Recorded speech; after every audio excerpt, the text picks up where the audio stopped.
Bonjour à tous et bienvenue dans cette nouvelle vidéo. Donc aujourd'hui on va parler d'un sujet qui est plutôt d'actualité avec les vacances qui arrivent notamment, mais également qui peut servir tout au long de l'année. Donc aujourd'hui on va parler de la trousse de secours. Donc dans un premier temps, comme à mon habitude, je vous invite à nous rejoindre sur Instagram. C'est là-bas qu'on peut échanger, c'est là-bas où vous voyez notre quotidien, où je vous partage des petites astuces, des bons plans. Donc vraiment c'est le mieux en termes de plateforme pour pouvoir échanger. Donc n'hésitez pas à nous suivre. Et puis si vous avez des questions, vous pouvez bien évidemment m'envoyer un message, je vous réponds toujours et de façon assez rapide.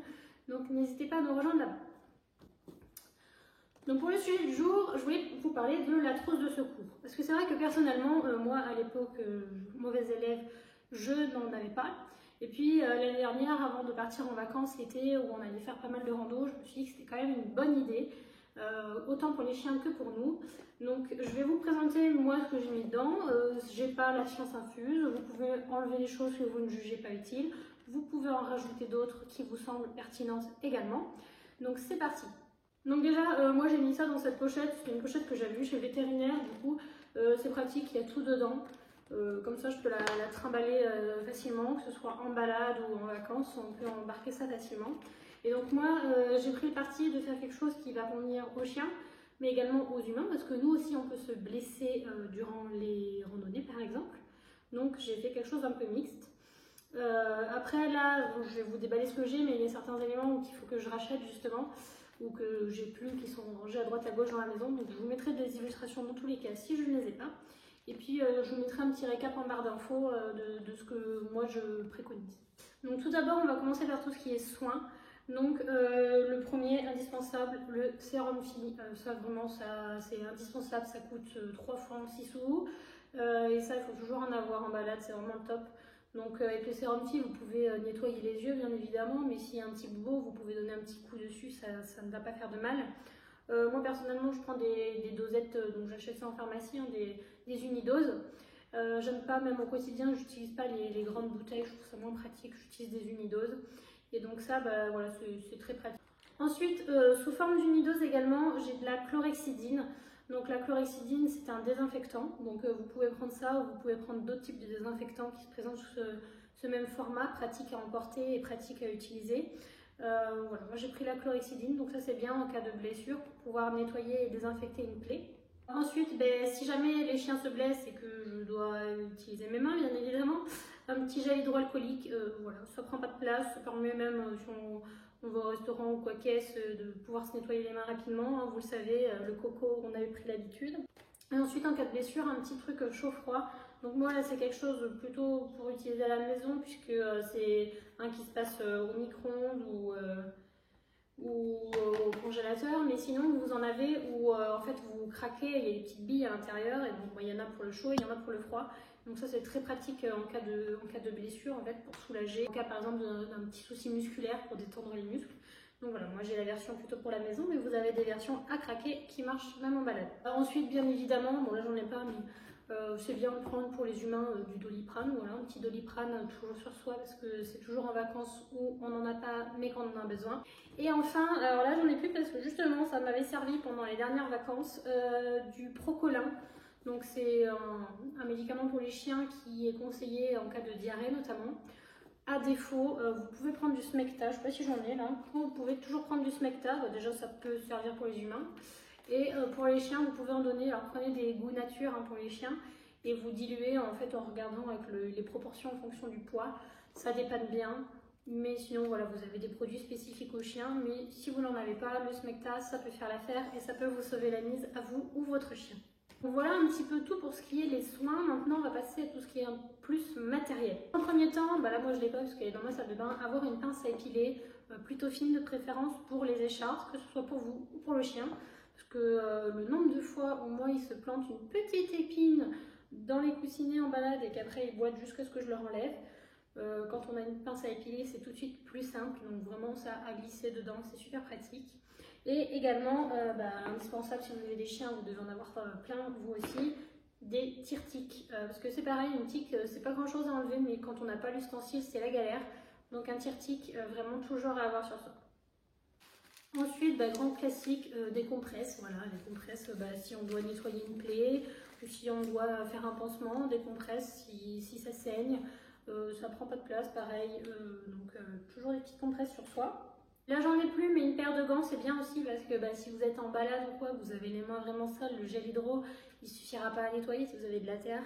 Donc une petite paire de gants à avoir dans sa trousse c'est bien, ça permet d'avoir les mains propres pour manipuler les plaies. Donc pensez à mettre ça dans votre trousse. Ensuite du sparadrap, donc petit sparadrap pour coller si jamais on fait un pansement. Et du coup, bien sûr, pour utiliser son sparadrap, on prend un ciseau, donc préférence ciseau au bourron, comme ça, même quand on doit enlever le pansement, on ne peut pas couper ni le chien ni l'humain. Donc ciseau au bourron. Ensuite, vous avez les bandes en crêpe, comme ça, là, les bandes blanches avec des petits traits bleus en général. Ou la bande autocohésive, ça c'est vraiment pratique parce qu'en fait, vous n'avez pas... Elle s'adhère sur elle-même, donc c'est super pratique si vous faites un pansement. Vous mettez une compresse, un petit peu de bande blanche et puis vous mettez la bande auto-adhésive par-dessus, donc très pratique. Et puis bon, vous pouvez mettre un coup de sparadrap, ça coûte rien. Également, là autant pour les chiens que les maîtres, bien sûr, à nettoyer entre deux usages, mais un thermomètre, grand classique, thermomètre, ça sert toujours. Sachez que la température des chiens, c'est quand même assez spécifique, selon s'ils étaient en activité au moment où vous prenez la température, s'ils sont au repos. C'est plus un indicateur qu'autre chose, mais il ne faut pas paniquer dès qu'on prend la température non plus. Mais bon, pour les humains, ça peut dépanner aussi durant les vacances. Alors, qu'est-ce qu'il me reste? Tiens, j'ai retrouvé mon petit Doliprane. Ensuite, des abaisse-langues, comme ça porte son nom, pour abaisser la langue si on veut voir quelque chose dans la bouche. Et ça peut également servir, admettons que votre chien se blesse ou quoi, vous pouvez un peu bricoler une attelle en mettant de part et d'autre des abaisse-langues. En fait, ça rigidifiera un petit peu le membre qui est blessé. Donc, soit pareil, ça coûte que dalle. Très important également, une couverture de survie, que ce soit été ou hiver. Donc, vous avez deux faces, une qui protège du froid, une qui protège de la chaleur. Ça, on ne sait jamais si vous êtes en rando, qu'il vous arrive un accident, que le froid commence à arriver, ou si vraiment il fait super chaud et que vous voulez abriter votre chien alors qu'il n'y a pas d'ombre. Ça, c'est vraiment super utile à avoir sur soi. Il me reste une petite seringue, ça peut être bien s'il y a des médicaments administrés ou si on veut vraiment mettre quelque chose de précis sur une plaie. Donc ça, pareil, une petite seringue à usage unique.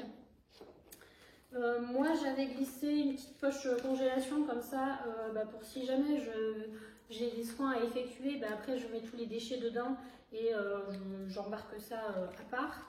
Donc voilà, une petite poche congélation. Et enfin, alors là c'est plus pour les humains, mais encore une fois c'est quand on n'en a pas qu'on est dans la mouise, des pansements, donc un petit lot de pansements classiques de plusieurs tailles, ou alors vous achetez des pansements bandes à découper. Et aussi, moi je suis la spécialiste en vacances, les ampoules, donc des pansements ampoules. Ça sauve la mise et ça sauve des vacances. Hop.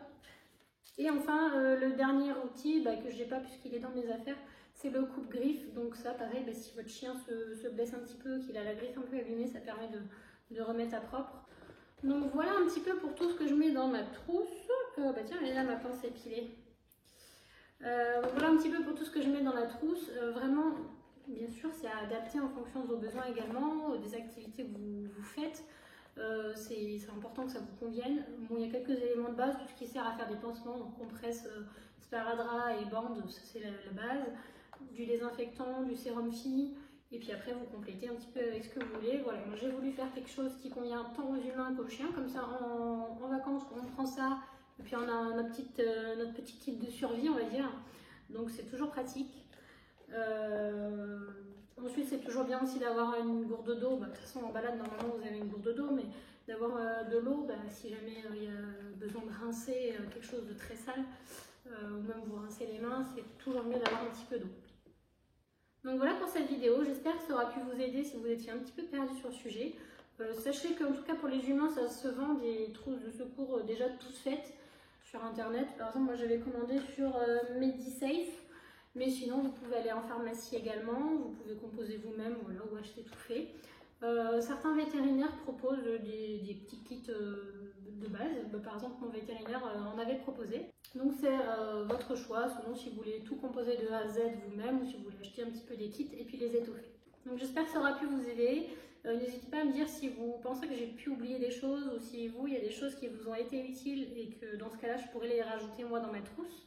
Je trouve que c'est une bonne habitude de prendre une trousse de secours en balade, notamment en balade, rando, vacances, parce que c'est souvent dans ces moments-là où on est démuni quand on n'a rien. Donc vraiment une petite habitude à prendre, ça ne prend pas de place, ça pèse pas très lourd, donc vous glissez ça dans le sac à dos et ça vous sauvera peut-être la mise. Donc j'espère que cette vidéo vous a plu, n'hésitez pas à la liker si c'est le cas et vous abonner. Vous pouvez également nous rejoindre sur Instagram et en attendant je vous dis à bientôt, bisous.